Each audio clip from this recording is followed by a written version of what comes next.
Welcome to AC Reddy study circle. ఈరోజు topic చూసుకున్నట్లయితే Indian history నుంచి అండి. ఇండియన్ హిస్టరీ నుంచి యూరోపియన్ల రాక గురించి తెలుసుకుందామండి. యూరోపియన్ల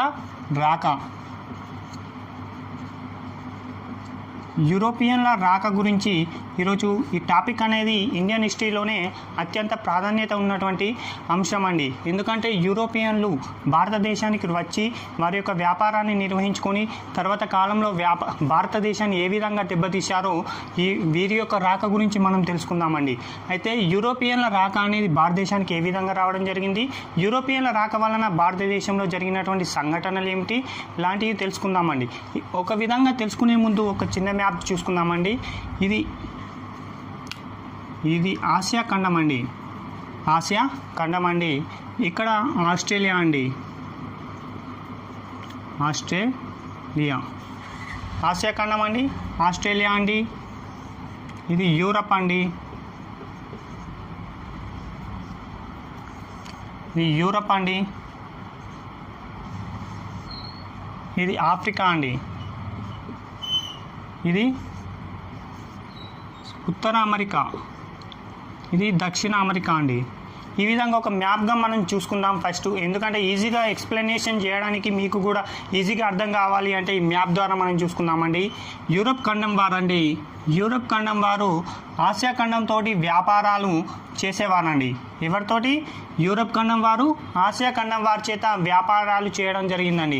ఎందుకు చేశారు అంటే ఆసియా ఖండం అనేది సుగంధ ద్రవ్యాలకు, నూలు వస్త్రాలకు చాలా ప్రసిద్ధి చెందినదండి.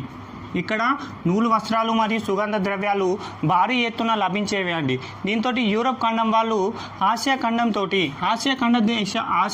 ఖండంలోని దేశాలైనటువంటి జపాన్, ఇండియా, చైనా లాంటి దేశాలతోటి వ్యాపారం చేసేవారండి. ఎలా చేశారు, ఏ మార్గం గుండా చేశారంటే భూమార్గం గుండా అండి.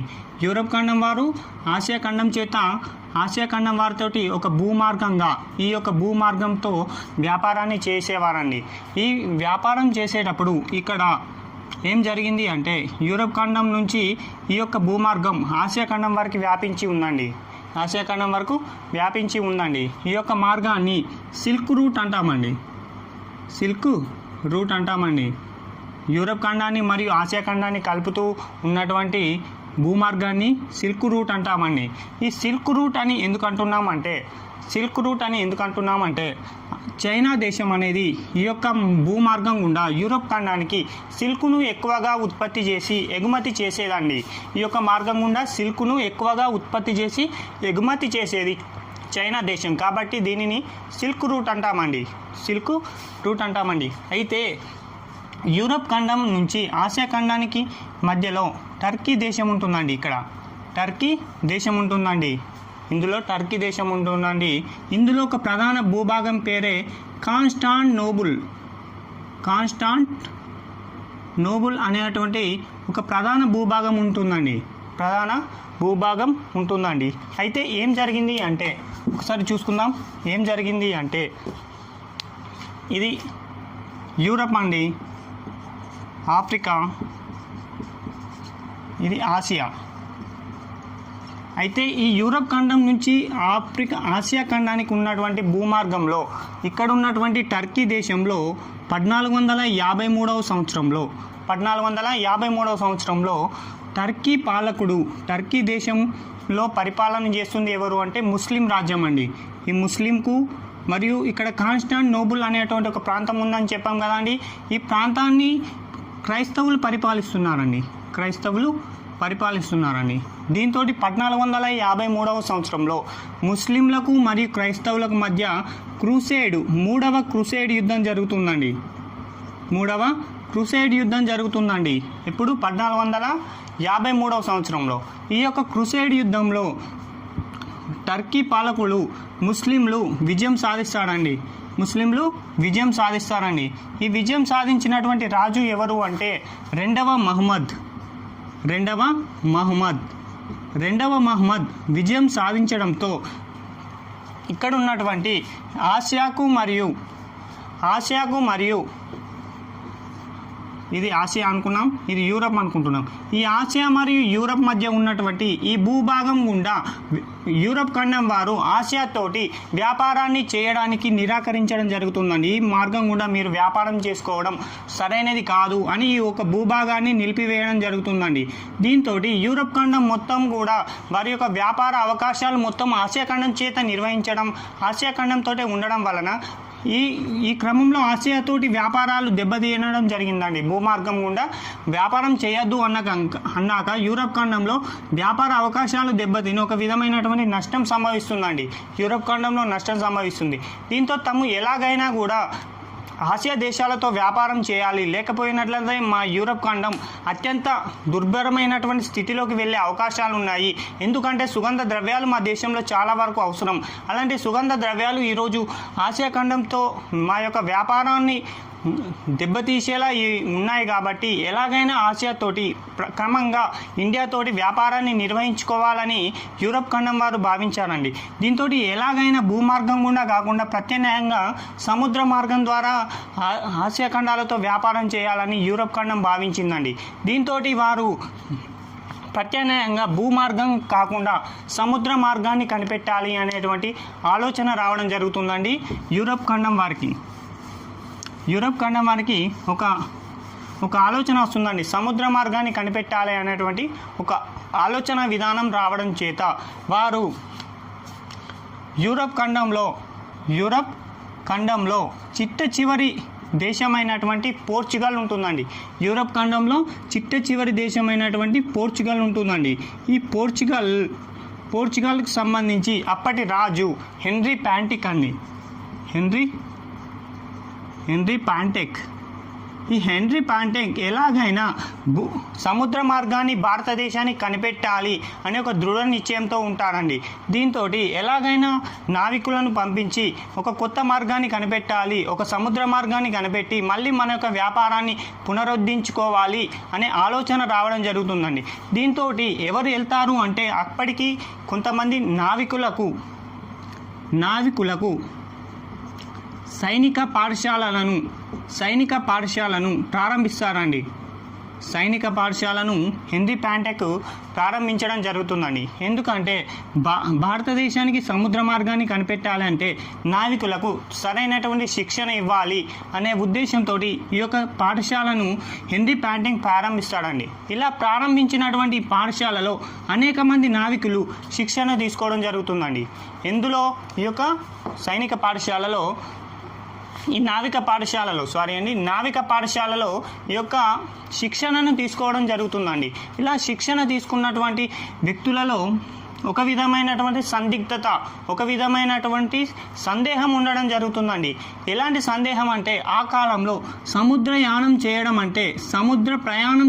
అంటే అత్యంత సురక్షితం కాదు అనే ఒక ఆలోచన అప్పటి ఉన్నటువంటి నావికులలో ఉండేది. దీంతో అప్పటి ఉన్నటువంటి హెన్రీ ప్యాంటిక్ వారి యొక్క సందేహాలను నివృత్తి చేసి వాళ్ళలో ఆత్మస్థైర్యాన్ని మరియు ఆత్మవిశ్వాసాన్ని, ధైర్యాన్ని నింపాలి అనే ఉద్దేశంతో ఇతను యూరప్ ఖండం నుంచి ఇక్కడ చెప్పుకున్నాం కదండి ఆఫ్రికా, యూరప్ మరియు ఆఫ్రికా ఖండం మధ్యలో యూరప్ ఖండాన్ని మరియు ఆఫ్రికా ఖండాన్ని వేరు చేసేటువంటి సముద్రం మధ్యధరా సముద్రం అండి. ఈ యొక్క మధ్యధరా సముద్రం అండి. ఇందులో ఉండేటువంటి జలసంధి జిబ్రాల్టర్ జలసంధి అండి. మధ్యధరా జలసంధిలో ఉండేటువంటి మధ్యధరా సముద్రంలో ఉండేటువంటి జలసంధి జిబ్రాల్టర్ జలసంధి అండి. ఈ యొక్క జిబ్రాల్టర్ జలసంధి యూరప్ ఖండం నుంచి ఎవరైతే అప్పటి పోర్చుగల్ రాజు అయినటువంటి హెన్రీ తన యొక్క స్వయంగా పడవను నడుపుకుంటూ ఈ యొక్క మధ్యధరా సముద్రాన్ని దాటి ఈ యొక్క జిబ్రాల్టర్ జలసంధిని దాటి మొరాకో దేశానికి చేరుకోవడం జరుగుతుందండి. ఇలా మొరాకో దేశానికి చేరుకొని తిరిగి తిరిగి ప్రయాణమై తన యొక్క గమ్యస్థానమైనటువంటి మళ్ళీ యూరప్ ఖండానికి సురక్షితంగా చేరుకోవడం జరుగుతుంది. సురక్షితంగా చేరుకుంటాడని. ఎందుకు అతను ప్రయాణించాడు అంటే అప్పటికే నావికులలో ఒక విధమైనటువంటి ఆలోచన విధానం ఉండేదండి, ఒక సందేహం ఉండేదండి. సముద్రయానం చేస్తే మేము ఎక్కడైతే వెళ్ళడమైతే వెళ్తాం కానీ తిరిగి క్షేమంగా వస్తామో రామో అనేటువంటి ఒక ఆలోచన ఉండేది. ఆ ఆలోచన సరైనది కాదు. నేను మొదటగా మీకంటే ముందు నేను ప్రయాణించి మీలో ఉన్నటువంటి సందేహాలను నివృత్తి చేయడానికే ఆ రోజు పోర్చుగల్ రాజు అయినటువంటి హెన్రీ యూరప్ ఖండం నుంచి బయలుదేరి మొరాకో దేశానికి సురక్షితంగా చేరుకొని తిరిగి ప్రయాణమై మళ్ళీ యూరప్ ఖండానికి సురక్షితంగా చేరుకోవడంతో అప్పటికి ఉన్నటువంటి సైనికులలో ఒక విధమైనటువంటి ఆత్మవిశ్వాసం మరియు ధైర్యాన్ని నింపడం జరుగుతుందండి.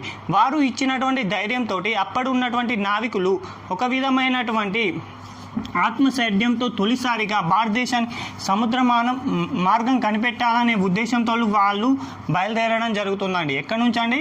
ఈ యూరప్ ఖండం నుంచి అండి. యూరప్ ఖండం నుంచి ఆఫ్రికా అండి. యూరప్ ఖండం నుంచి మొట్టమొదటిసారిగా భారతదేశానికి సముద్ర మార్గాన్ని కనిపెట్టాలి అనే ఉద్దేశంతో 1487వ సంవత్సరం అండి. మోస్ట్ ఇంపార్టెంట్ అండి. 1487వ సంవత్సరంలో ఎవరైతే ఉన్నారో బర్తిలో మ్యాడ్యూస్ అనేటువంటి నావికుడు తొలిసారిగా భారతదేశానికి సంబంధించి సముద్ర మార్గాన్ని కనిపెట్టాలనే ఉద్దేశంతో తొలిసారిగా యూరప్ ఖండం నుంచి బయలుదేరడం జరుగుతుందండి. యూరప్ ఖండం నుంచి బయలుదేరతాడండి. ఇలా యూరప్ ఖండం నుంచి బయలుదేరి ఇక్కడ ఉన్నటువంటి అట్లాంటిక్ సముద్రం గుండా ఆఫ్రికా ఖండంలో చివరి దేశమైనటువంటి దక్షిణాఫ్రికాలోని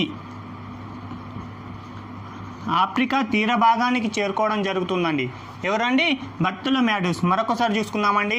భారతదేశానికి సముద్ర మార్గాన్ని తొలిసారిగా కనిపెట్టాలనే ఉద్దేశంతో 1487వ సంవత్సరంలో యూరప్ ఖండం నుంచి అట్లాంటిక్ మహాసముద్రం గుండా ఆఫ్రికాలో ఉన్నటువంటి దక్షిణాఫ్రికాలోని చివరి భాగమైనటువంటి ఆఫ్రికా తీరానికి చేరుకోవడం జరుగుతుందండి. ఎవరు? బర్తలోమ్యూస్ అండి. ఇలా ఇక్కడికి చేరుకున్నటువంటి బర్తలోమ్యూస్కు తిరిగి ముందడికి వెళ్ళడానికి సరైనటువంటి వాతావరణ పరిస్థితులు, సరైనటువంటి అనుకూల పరిస్థితులు ఇతనికి కనిపించలేకపోయాయండి. ఎందుకంటే ఈ యొక్క ప్రాంతంలో భారీ ఎత్తున తుఫానులు రావడం వలన అతని యొక్క పడవ అనేది ముందుకు వెళ్ళేందుకు ఒక విధమైనటువంటి భయభ్రాంతులకు గురవడం జరిగిందండి. ఎప్పుడైతే తను ముందుకు వెళ్తే ఆ యొక్క తుఫానులలో తన యొక్క పడవ ఏడ కొట్టుకుపోతుందనేటువంటి ఒక ఆలోచన రావడం చేత ఇక్కడికి నుంచి తన యొక్క ప్రయాణాన్ని తిరిగి వెనక వెళ్ళాలి అనేటువంటి ఆలోచన విధానం రావడం జరుగుతుందండి. దీంతో అతను చేరుకున్నటువంటి ఈ యొక్క ఆఫ్రికా తీర భాగానికి తుఫానుల ఆగ్రం అని ఒక పేరు పెట్టడం జరుగుతుందని.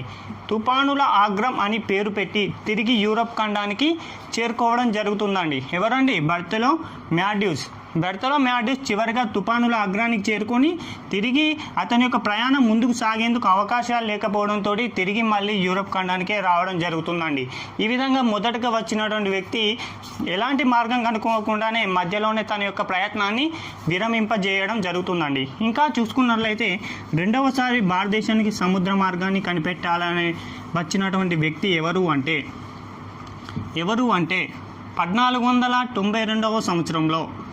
1492వ సంవత్సరంలో కొలంబస్ అండి భారతదేశానికి సముద్ర మార్గాన్ని కనిపెట్టాలని బయలుదేరినటువంటి రెండవ వ్యక్తి అండి. ఎవరు? కొలంబస్ అండి. ఇతను ఏ దేశస్థుడు అంటే స్పెయిన్ దేశస్థుడండి. ఈ స్పెయిన్ దేశస్థుడు భారతదేశానికి సంబంధించి సముద్ర మార్గాన్ని కనిపెట్టాలనే ఉద్దేశంతో ఇదే యూరప్ ఖండం నుంచి ఇలానే బయలుదేరి ఇక్కడ ఉన్నటువంటి అట్లాంటిక్ మహాసముద్రం గుండా ఇక్కడ ఉన్నటువంటి ఆఫ్రికా ఖండంలో ఉన్నటువంటి ఇంతకుముందు బర్తలోమ్యూస్ ఎక్కడైతే వచ్చి ఆగాడో, తుఫానుల ఆగ్రానికి వచ్చి ఆగాడో అక్కడికే ఇతను కూడా రావడం జరుగుతుందండి. ఎవరండి? కొలంబస్. ఈ యొక్క తుఫానుల ఆగ్రానికి వచ్చి తర్వాత తన యొక్క ప్రయాణానికి సంబంధించి భారీ ఎత్తున వచ్చినటువంటి తుఫానుల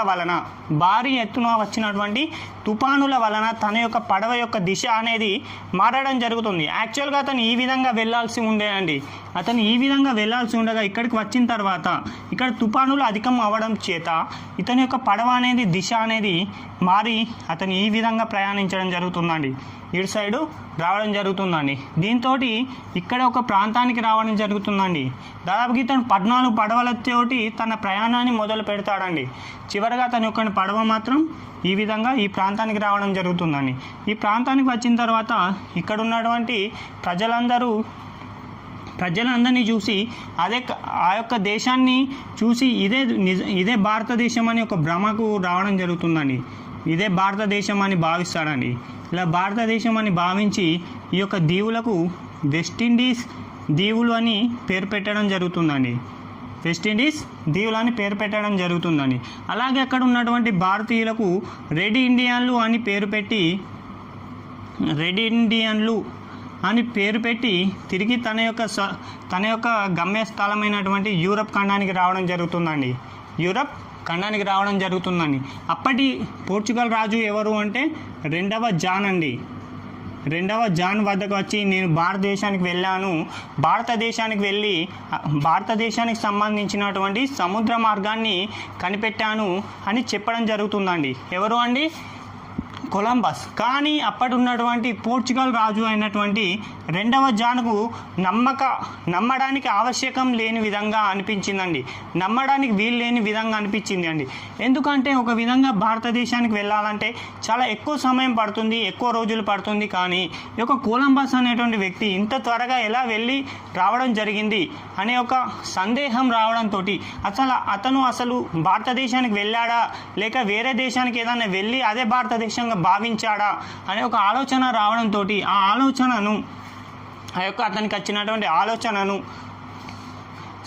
ఆలోచనను సరైనదా కాదా అని నివృత్తి చేసుకోవడం కోసమై మరొక వ్యక్తిని అమెరికా వెస్బూచి అనేటువంటి వ్యక్తిని అమెరికా వెస్బూచి ఇతను ఇటలీ దేశస్తుడండి. ఇతనిని కొలంబస్ ఏ విధంగా అయితే వెళ్ళాడో ఆ మార్గం గుండానే నువ్వు కూడా ప్రయాణించి అతను ఏ దేశానికి వెళ్ళాడు తెలుసుకోమని ఈ అమెరికా వెస్బూచికి ఆదేశాలు జారీ చేస్తాడండి రెండవ జాన్ అనే వ్యక్తి ఆదేశాలు జారీ చేస్తాడండి. ఈ యొక్క రెండవ జాన్ ఆదేశాల మేరకు అమెరికా వెస్బూచి ఏ విధంగా అయితే కొలంబస్ ప్రయాణించాడో ఆ మార్గం గుండా ప్రయాణించి అతను వెళ్ళినటువంటి ప్రాంతం భారతదేశం కాదు అని అదొక కొత్త ప్రాంతం అని ఆ యొక్క కొత్త ప్రాంతం పేరు వెస్టిండీస్ అని తెలుసుకొని ఈ యొక్క విశేషాలన్నీ కూడా రెండవ జాన్కు చెప్తాడండి అమెరికా వెస్బూచి. ఈ విధంగా అమెరికా వెస్బూచి చెప్పిన తర్వాత కొలంబస్ కనుక్కున్నటువంటి ప్రాంతానికి ఏం పేరు పెట్టాలి అనేటువంటి ఆలోచన రెండవ జాన్కు రావడంతో ఆ యొక్క ప్రాంతాన్ని నేను వెళ్ళి కనుక్కున్నాను కాబట్టి నా పేరు మీదుగా ఆ యొక్క ప్రాంతానికి నా పేరు పెట్టాలని అమెరికా వెస్బూచి చెప్పడంతో అమెరికా వెస్బూచిలోని తన యొక్క తొలి పేరులో ఉన్నటువంటి అమెరికా అని ఆ దేశానికి పేరు పెట్టడం జరుగుతుందండి. ఆ విధంగా అమెరికా అని పేరు రావడం జరిగిందండి అమెరికా దేశానికి. ఈ విధంగా చూసుకున్నట్లయితే అమెరికాను కనుక్కున్నది ఎవరు అంటే కొలంబస్ అండి. ఎవరండి? కొలంబస్ అండి. ఎప్పుడండి? 1492వ సంవత్సరంలో కొలంబస్ కనుక్కోవడం జరిగిందండి అమెరికా.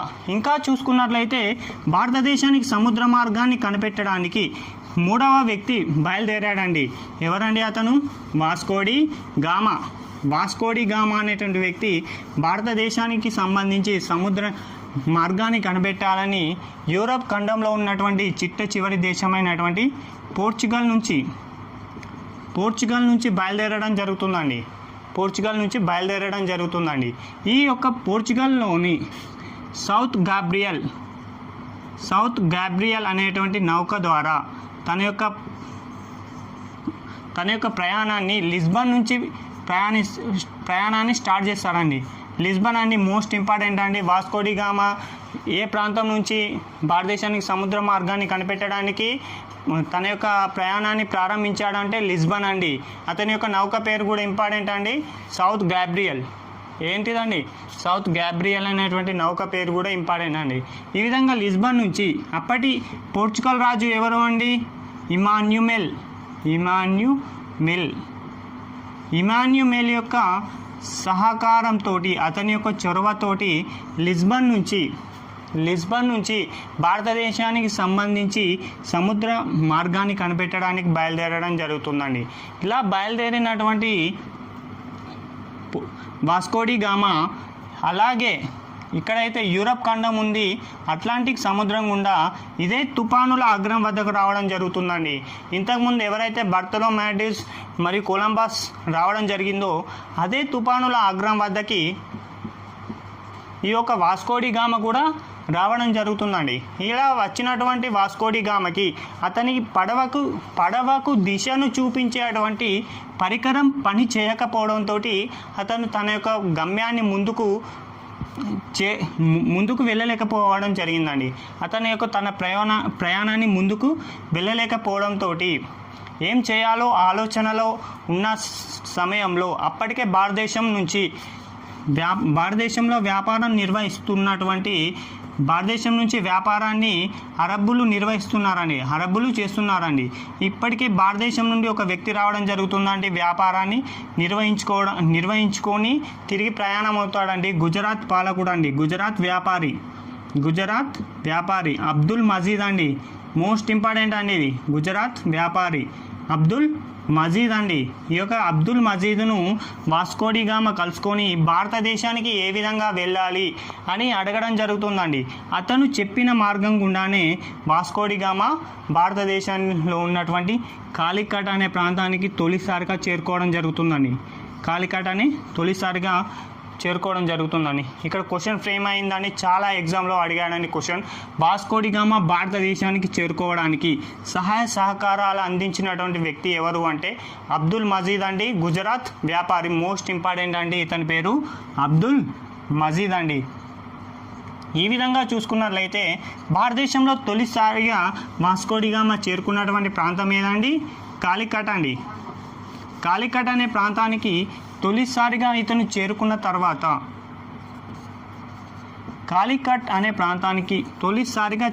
తర్వాత అప్పటి పాలకుడు ఎవరు? కాలికట్కు సంబంధించినటువంటి పాలకుడు ఎవరు అంటే జామేరిన్ అండి.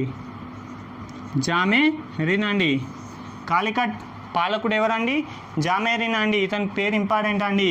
జామేరిన్ లేకపోతే క్వశ్చన్ పేపర్లో ఏం అడుగుతాడండి? జామేరన్ అని ఇవ్వకపోయినట్లయితే రాజా మను విక్రమవర్మ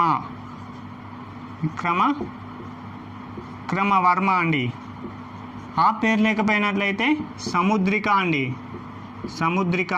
ఇవన్నీ కూడా జామేరిన్ యొక్క పేర్లండి. ఈ విధంగా కాలికట్కు వాస్కోడి గామా చేరుకున్న తర్వాత జామేరిన్ అనేటువంటి వ్యక్తి మా దేశానికి సంబంధించి ఒక విదేశీ అతిథుడు రావడం జరిగింది అని అతని భారీ ఎత్తున సన్మానాలు చేసి సుగంధ ద్రవ్యాలను మరికొన్ని బహుమానాలను అతనికి ఇవ్వడం జరుగుతుందండి. ఎవరికి ఇవ్వడం జరుగుతుంది? వాస్కోడి గామాకు ఇవ్వడం జరుగుతుంది. దీంతో ఎవరైతే జామేరిన్ ఇచ్చినటువంటి బహుమానాలను, సుగంధ ద్రవ్యాలను తిరిగి అతను పోర్చుగల్ దేశానికి, యూరప్ ఖండానికి చేరుకున్న తర్వాత వీటిని దాదాపుగా 60 రేట్ల లాభానికి అమ్ముకోవడం జరుగుతుందండి. 60 రేట్ల లాభానికి అమ్ముకోవడం జరుగుతుంది. ఈ యొక్క 60 రేట్ల లాభానికి అమ్ముకున్న తర్వాత అతనిలో ఒక విధమైనటువంటి నూతన ఆలోచన విధానం రావడం జరుగుతుందండి. ఏ విధంగా అయితే ఇవి దాదాపుగా సుగంధ ద్రవ్యాలను 60 రేట్లకు అమ్ముకున్నాము, ఇదే విధంగా భారతదేశంతో గనక వ్యాపారం చేసుకున్నట్లయితే మన పోర్చుగల్ దేశం అనేది చాలా ధనవంతుల దేశంగా మారే అవకాశం ఉంది. కాబట్టి మరొకసారి వెళ్ళి మరికొన్ని సుగంధ ద్రవ్యాలను తీసుకురావాలి అనే ఒక ఆలోచన విధానం వాస్కోడి గామాకు రావడం జరుగుతుందండి. దీంతో అతను 1502వ సంవత్సరంలో మళ్ళీ భారతదేశానికి రావడం జరుగుతుందండి. మళ్ళీ భారతదేశానికి రావడం జరుగుతుంది. కానీ ఈసారి కాలికట్ రాజు అయినటువంటి జామేరిన్ ఒక విధమైన ఎటువంటి బహుమానాలు కూడా ఇవ్వకపోవడంతో అతను ఇక్కడే ఉండడం జరుగుతుందండి. ఇక్కడే ఉండి చివరగా 1524వ సంవత్సరం డిసెంబర్ నెలలో కొచ్చిలో మలేరియా వ్యాధి రావడం చేత మలేరియా వ్యాధితో మరణిస్తాడండి. ఎవరండి? వాస్కో డి గామా మలేరియా వ్యాధితో 1524 సంవత్సరంలో మరణిస్తాడండి. ఇతని యొక్క సమాధి ఎక్కడ ఉంది అని అడుగుతున్నాడండి చాలా ఎగ్జామ్లో. కొచ్చిన్లో ఉందండి. కొచ్చిన్లో వాస్కో డి గామా సమాధి ఉందండి. ఈ విధంగా చూసుకున్నట్లయితే భారతదేశానికి సంబంధించి పోర్చుగల్ వారి యొక్క రాక అయితే ఈ విధంగా ప్రారంభం అవడం జరిగిందండి. ఇంకా చూసుకున్నట్లయితే భారతదేశానికి సంబంధించి యూరోపియన్లు ఎవరెవరు రావడం జరిగింది, వారి యొక్క వరుస క్రమాన్ని చూసుకుందామండి. ఎందుకంటే చాలా ఎగ్జామ్లో వారి యొక్క వరుస క్రమాన్ని, లేకపోతే వారు వచ్చినటువంటి సంవత్సరాలను, లేకపోతే వారి యొక్క తొలి స్థావరాలను అడుగుతున్నాడండి. ఒకసారి క్లుప్తంగా చూసుకుందామండి.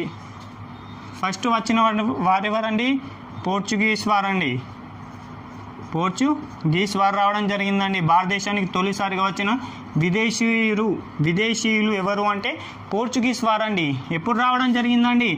మే 17, 1498 సంవత్సరం. మోస్ట్ ఇంపార్టెంట్ అండి. వాస్కో డి గామా భారతదేశానికి తొలిసారిగా వచ్చినది ఎప్పుడు అంటే మే 17, 1498 అండి. మోస్ట్ ఇంపార్టెంట్ అండి. రెండవ వ్యక్తి ఎవరు వచ్చారండి? డచ్ వారు రావడం జరిగిందండి. ఎప్పుడు వచ్చారండి డచ్ వారు? 1605 సంవత్సరం అండి. 1605 సంవత్సరం అండి. ఓకేనా? 1605. మూడవది వచ్చేసి బ్రిటిష్ వారు ఎప్పుడు రావడం జరిగింది? 1608 సంవత్సరంలో రావడం జరిగిందండి. 1608వ సంవత్సరంలో రావడం జరిగిందండి. నాలుగో వ్యక్తి ఎవరండి? పోర్చుగీస్ వారండి తొలిసారిగా, డచ్ వారండి, బ్రిటిష్ వారండి, డేన్స్ వారండి. ఈ యొక్క డేన్స్ వారికి సంబంధించి కొన్ని పుస్తకాలలో మాత్రం 1616 అని, మరికొన్ని పుస్తకాలలో 1620 అని ఇవ్వడం జరిగిందండి. కాబట్టి ఈ యొక్క 2 సంవత్సరాలను అయితే గుర్తుపెట్టుకోండి. అక్కడ ఉన్నటువంటి క్వశ్చన్ ఆధారంగా ఈ యొక్క సంవత్సరాలను అయితే గుర్తుంచుకోండి అండి. అక్కడ ఉన్నటువంటి క్వశ్చన్లో 1616 ఇస్తే 1616 అని పెట్టండి, 1620 ఇస్తే 1620 పెట్టండి.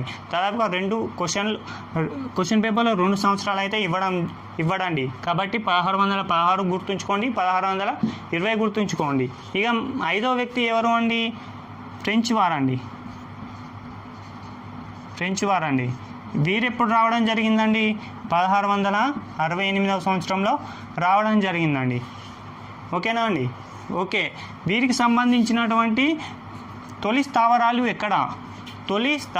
ఎక్కడ అంటే పోర్చుగీస్ వారి యొక్క తొలి స్థావరం వచ్చేసి అనధికారికంగా మాత్రం కాలికట్లో ఏర్పాటు చేసుకున్నారండి వారి యొక్క తొలి స్థావరాన్ని. తర్వాత కాలంలో వీరి యొక్క అధికార స్థానం వచ్చేసి కొన్ని పుస్తకాలలో 1502 అని, మరికొన్ని పుస్తకాలలో 1503 ఉంటుందండి. వీరి యొక్క అధికార స్థానం వచ్చేసి కొచ్చిన్ అండి. పోర్చుగీస్ వారి యొక్క అధికార స్థావరం కొచ్చిన్ అండి. తర్వాత డచ్ వారి యొక్క అధికార స్థావరం వచ్చేసి మచిలీపట్నం అండి. వీరి యొక్క అధికార స్థానం వచ్చేసి మచిలీపట్నం అండి. తర్వాత బ్రిటిష్ వారి యొక్క అధికార స్థానం వచ్చేసి సూరత్ మోస్ట్ ఇంపార్టెంట్ అండి. బ్రిటిష్ వారి యొక్క అధికార స్థావరం సూరత్ అండి. తర్వాత డేన్స్ వారి యొక్క అధికార స్థానం వచ్చేసి ట్రాకుంబార్ అండి. తమిళనాడు రాష్ట్రంలో ఉంటుందండి. తమిళనాడులో ఉంటుందండి ట్రాకుంబార్. ఇక చివరిగా చూసుకున్నట్లయితే ఫ్రెంచ్ వారి యొక్క అధికార స్థావరం కూడా సూరత్ అండి. ఒక విధంగా చూసుకుందాం. భారతదేశంలో తొలిసారిగా వచ్చినటువంటి వారెవరు? పోర్చుగీస్ వారండి, రెండో వారు డచ్ వారండి, మూడో వారు బ్రిటిష్ వారండి, నాలుగో వారు డేన్స్ వారండి, ఐదో వారు ఫ్రెంచ్ అండి. ఈ విధంగా చూసుకున్నట్లయితే భారతదేశంలో తొలిసారిగా వచ్చి చివరిగా వెళ్ళిన వాళ్ళు కూడా ఎవరు అంటే పోర్చుగీస్ వారండి. ఈ విధంగా యూరోపియన్ల రాక గురించి తెలుసుకున్నామండి.